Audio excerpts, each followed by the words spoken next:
Introduction: the apex of the apex.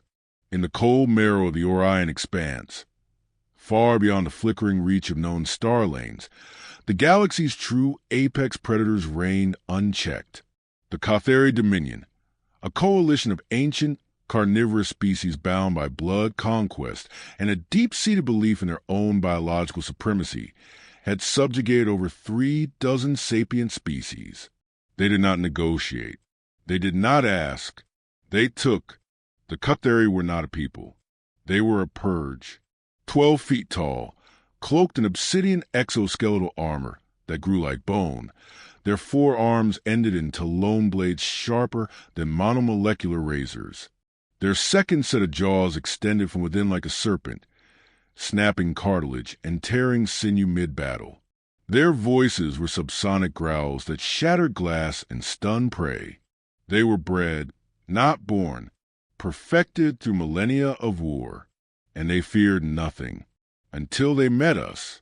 The first contact wasn't even a war. It was a culling. The colony on New Thessalonica, an outer fringe terraform project of EarthGov, vanished from the stellar net in 11.2 seconds. No distress signal. No survivors. Only a blank swath of charred desert and heat signatures that read like atmospheric plasma burns. The United Terran Fleet declared it a system anomaly, a mining accident, a rogue asteroid. They were wrong. The second attack hit closer. Elysium Prime, one of humanity's cultural jewels, population 1.2 billion. The orbital defense grid was eviscerated in under 6 minutes. Atmospheric penetrators struck like black comets. What the Kothari didn't kill in the initial sweep, they hunted for sport. The entire planet went dark in 12 hours. When scout drones recovered visual logs, EarthGov refused to release them to the public. But those in the Terran Intelligence Division saw them. They heard the screams. They saw the bodies. And they understood this wasn't an enemy that wanted land, or trade, or negotiation. This was a species that hunted sapiens like game.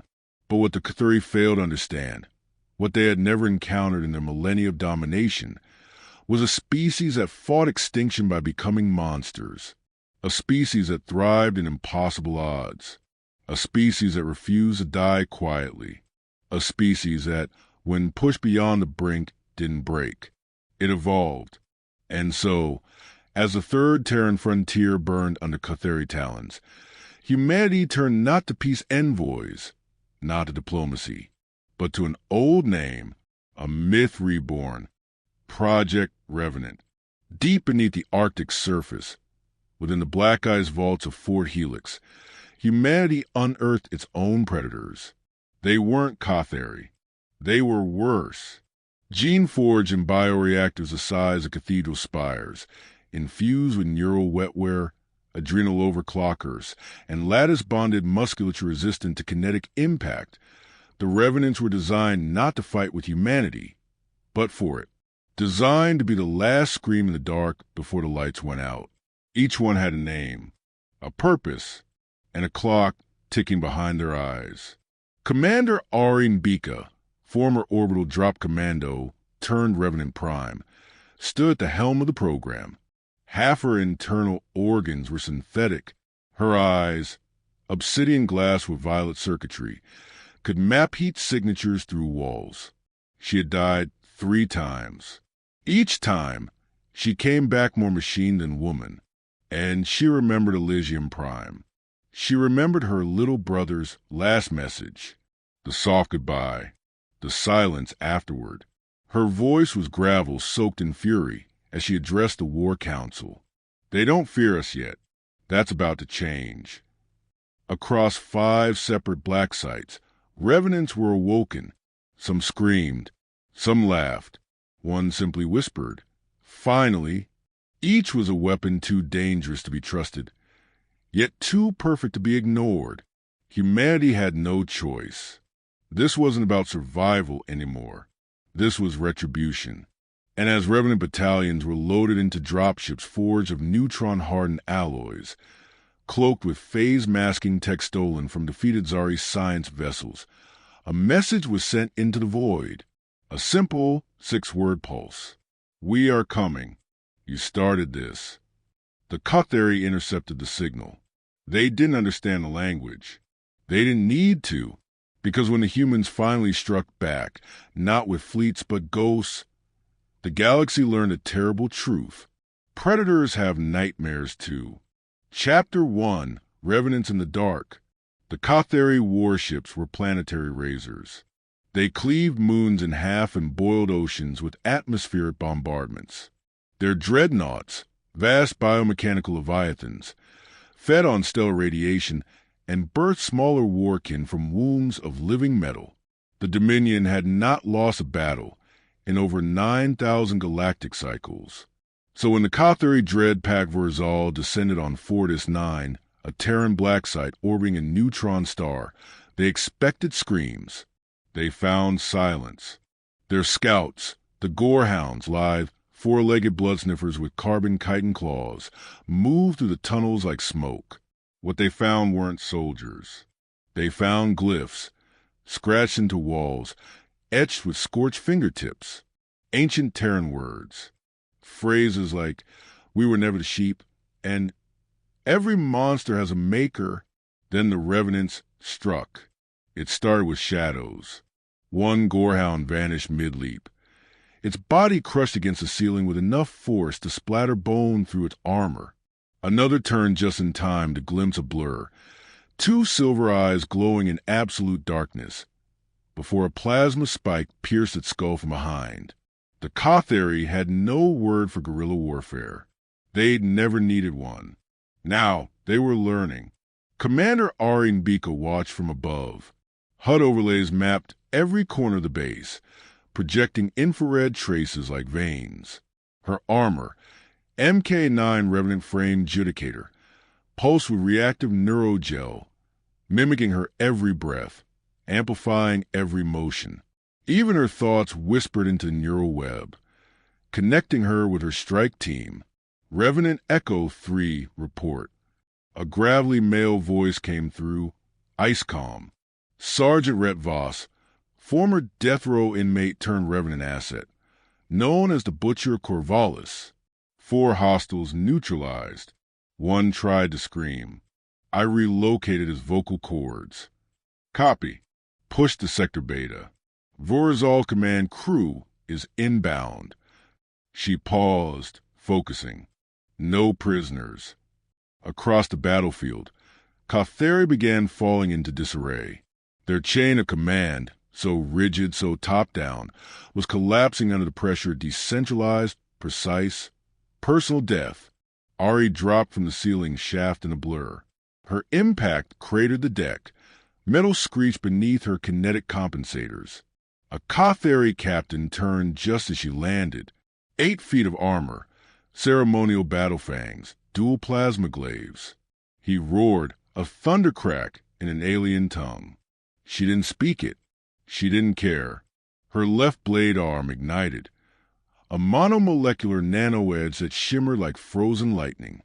With a flick, she severed his arms at the elbow. He shrieked, stepped back. Too late. Her right fist, wrapped in graviton gauntlet field, exploded through his sternum with bone-shattering force.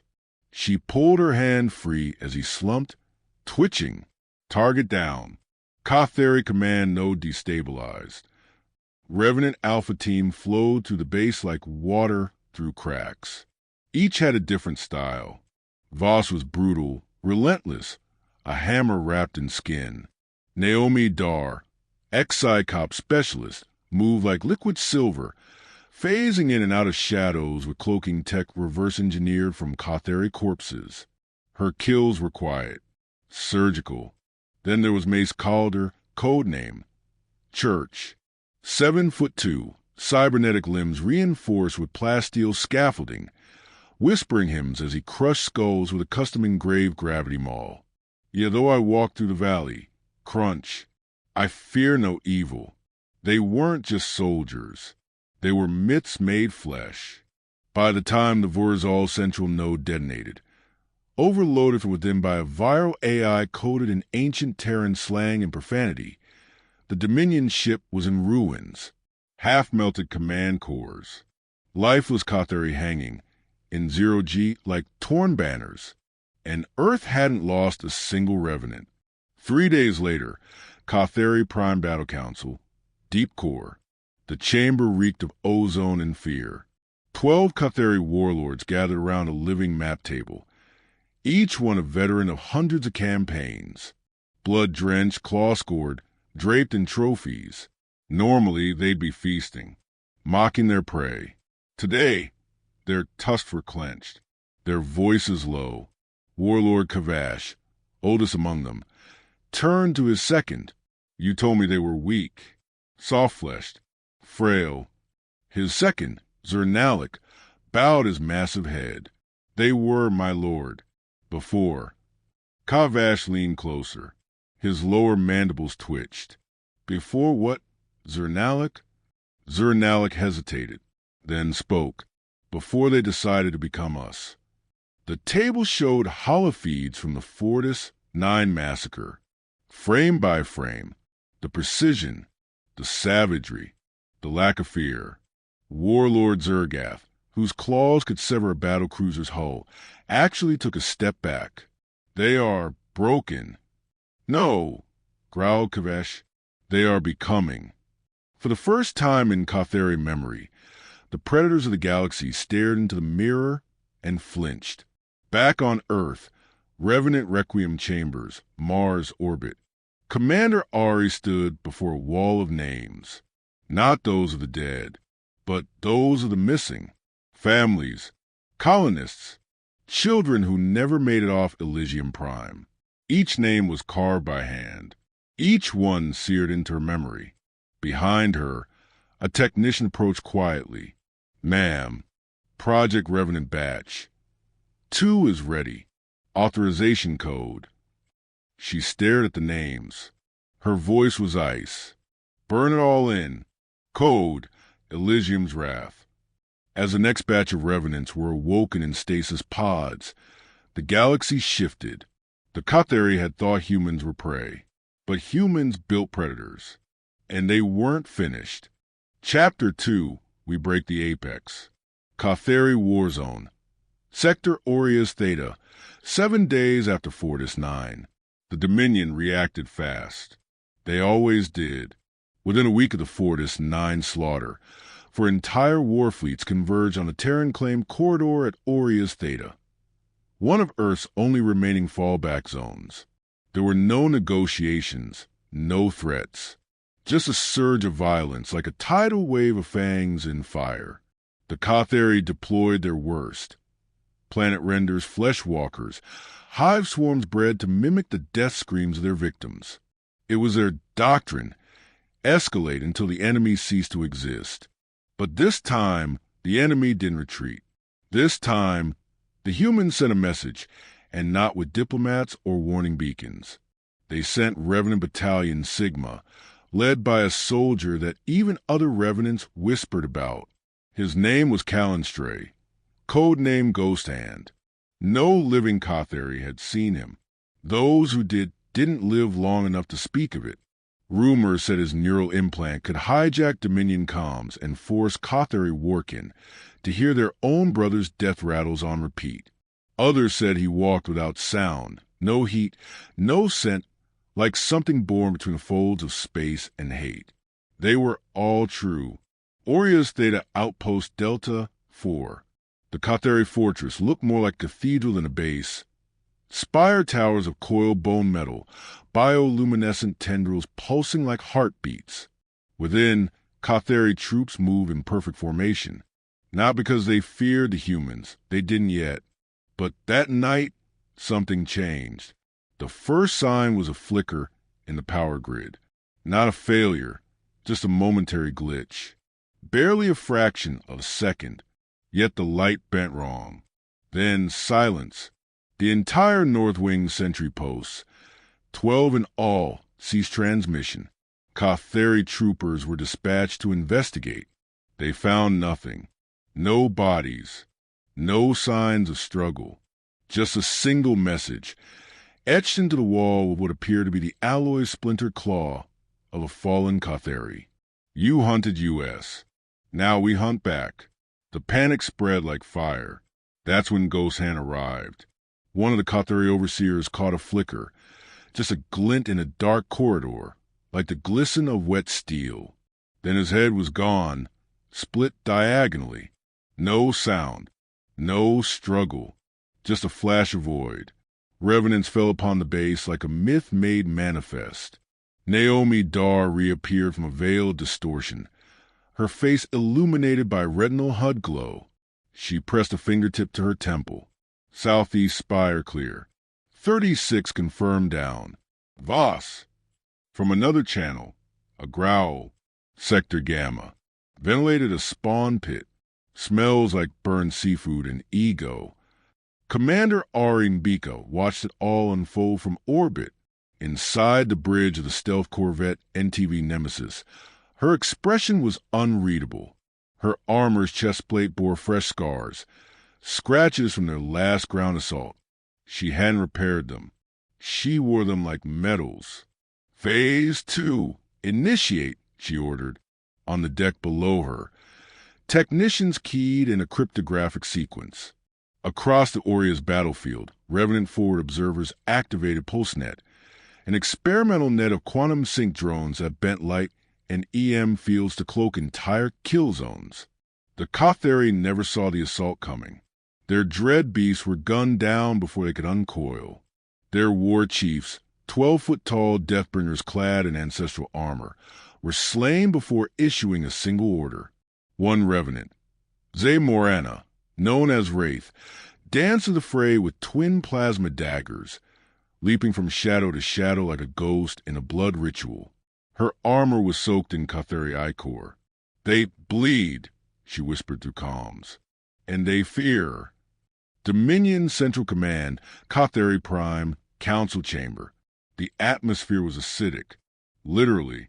The Kothari used it to weed out weak lungs in their younger castes. But that day, it wasn't acid that made the warlords flinch. It was a loss report. 5 war fleets. Destroyed. 14 orbital outposts. Raised. Over 370 elite death units. Dead, missing, or turned against each other via Terran neural warfare. Warlord Kavash slammed a claw into the holodable, cracking its obsidian surface. They are not prey. This mutation, this abomination of theirs, it infects everything. Zernalik stepped forward, head bowed. We underestimated them. We assumed sapience meant softness. We assumed wrong. Kavash's eyes narrowed. Then what do they want? A new voice entered the chamber. Not Kothari. Terran. Broadcast through a hijacked frequency. It was Callan Stray, Ghost Hand himself. No visual, just audio. Cold. Measured. You wanted war. You wanted blood. A pause. We want you to remember us. In your bones. In your sleep. In every scream that dies in your throat. The signal cut. And the chamber was dead silent. Back on Earth, Terran High Command, Geneva Arcology. Holograms of enemy fleets flickered before a semicircular council of brass and blood. Admirals. Scientists. Revenant project leads. Politicians, now only advisors to the military hierarchy. The cost of survival had been democracy's slow decay. No one complained anymore. General Mira Deshane, one of the last non-augmented humans in command, turned toward the projection of the Nemesis orbit. They're falling back. Kothari? Asked one aide. She nodded, grim. For now, but not for peace. For planning. She turned to Commander Mbika's direct uplink. What's the state of Revenants? Ari's voice came through. Calm. Controlled. Batch 2 is stable. Batch 3 shows deviation. Higher aggression. Reduced pain response.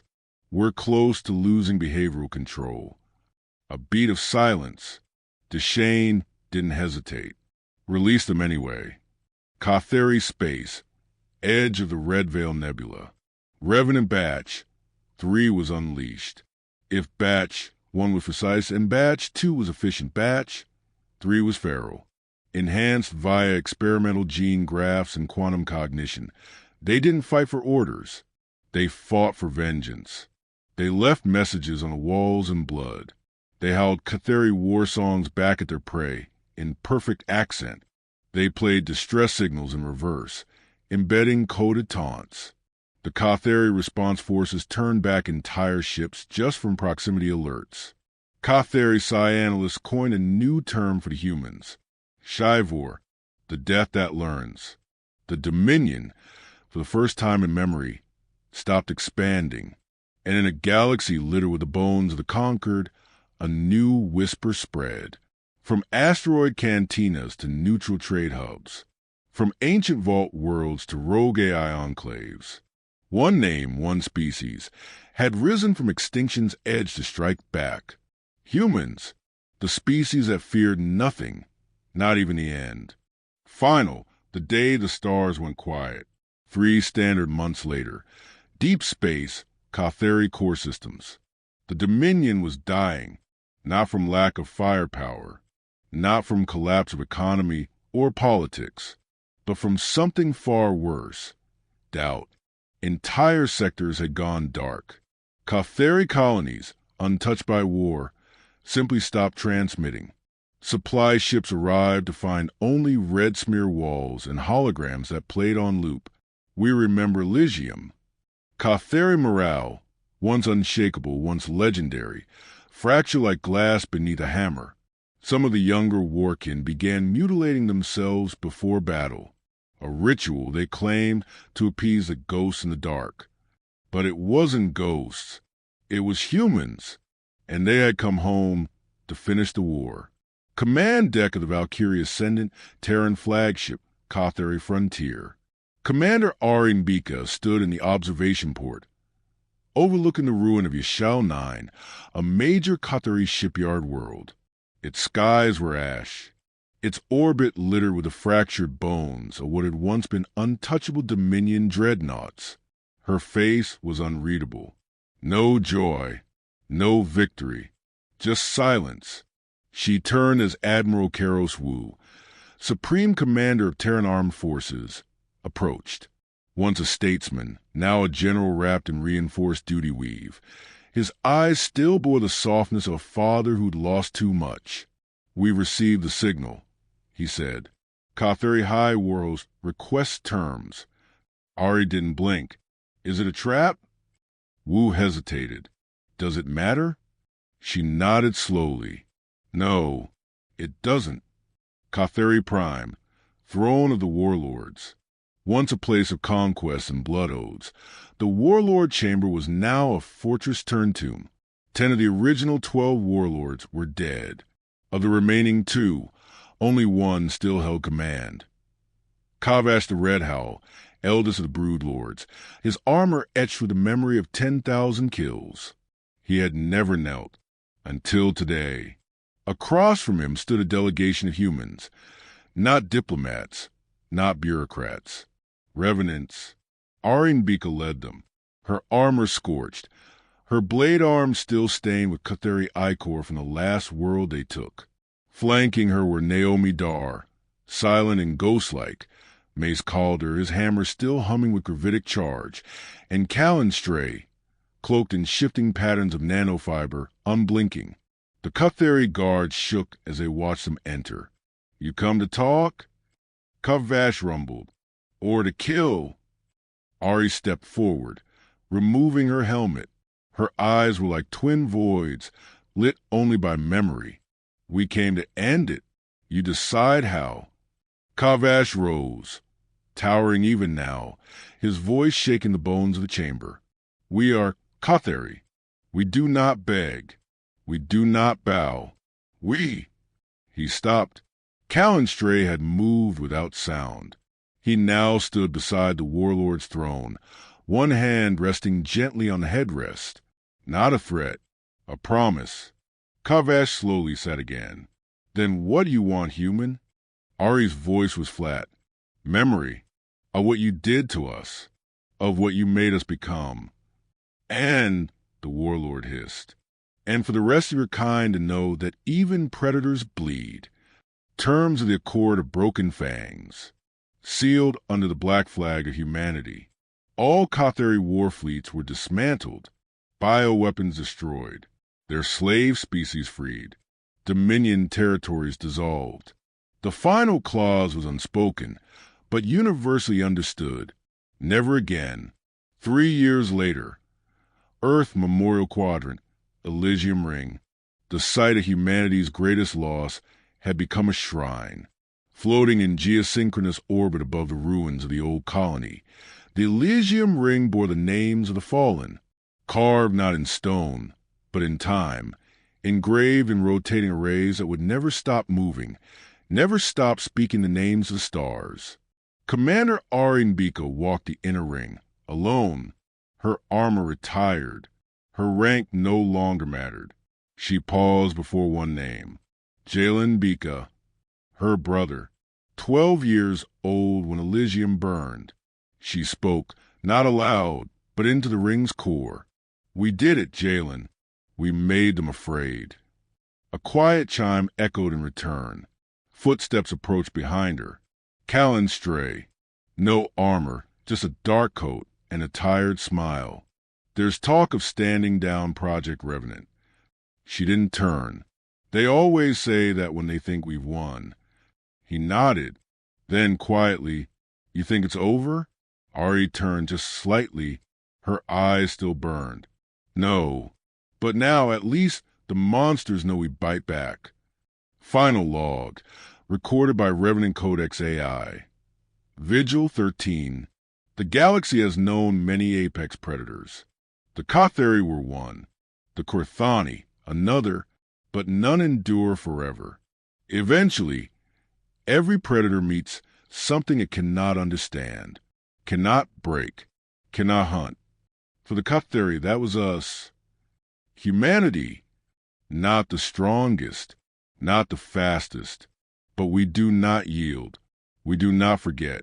And when pushed beyond the brink, we become the thing that watches from the edge of the firelight, the thing that doesn't sleep, the thing that comes back. We are not just survivors. We are the end of those who thought they were untouchable. Predators feared no one until they fought humans.